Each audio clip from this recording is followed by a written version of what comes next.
মেহেরপুরের গাংনী উপজেলার জুগিন্দা গ্রামের একটি পুকুরের ২০ লক্ষাধিক টাকার মাছ মারা গেছে। পূর্ব শত্রুতার জের ধরে অজ্ঞাত কেউ বিষ ঢেলে মাছ নিধন করেছে বলে অভিযোগ মাছ চাষি কামরুজ্জামানের। বৃহস্পতিবার ভোরে মাছ মরে ভেসে উঠলে বিষয়টি তার নজরে আসে। স্থানীয় সূত্রে জানা গেছে, কামরুজ্জামান ৩ বিঘা পুকুরে মাছ চাষ করেছেন। ২ বছর ধরে চাষ করছেন পাঙ্গাস মাছ।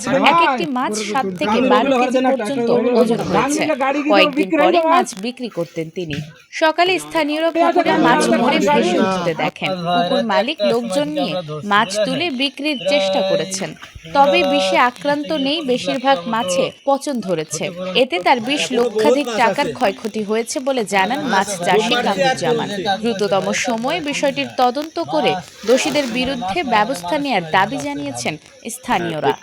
এখন মাছ মারার বিষয়টা বহু মাছ হচ্ছে, এত পরিমাণ মাছ হচ্ছে সবার ছাড়া অনেক বেশি এলাকার ভিতরে, কিন্তু তারপরেও যা দেখা যাচ্ছে তাতে অর্ধেক প্রায় ধরা পড়েছে, আর তিন ভাগের এক ভাগই ধরা পড়েছে, আর বাকিটা সব মরি নষ্ট হয়েছে। অত্যন্ত দুঃখজনক বিষয়। আসলে এইভাবে যদি একজন মাছ চাষির উপরে আক্রোশমূলকভাবে তার ব্যবসাটাকে ধ্বংস করে দেওয়া হয়, তাহলে দেশ অচল হয়ে যাবে। সারা বাংলাদেশ জানে মেহেরপুর জেলা, বিশেষ করে গাংনী উপজেলা মাছ চাষে সারা বাংলাদেশে একটা সাড়া পড়েছে। আমাদের গাংনীর মাছ বিভিন্ন জেলায় যে একটা আমিষের যে অভাব সেটা পূরণ করে।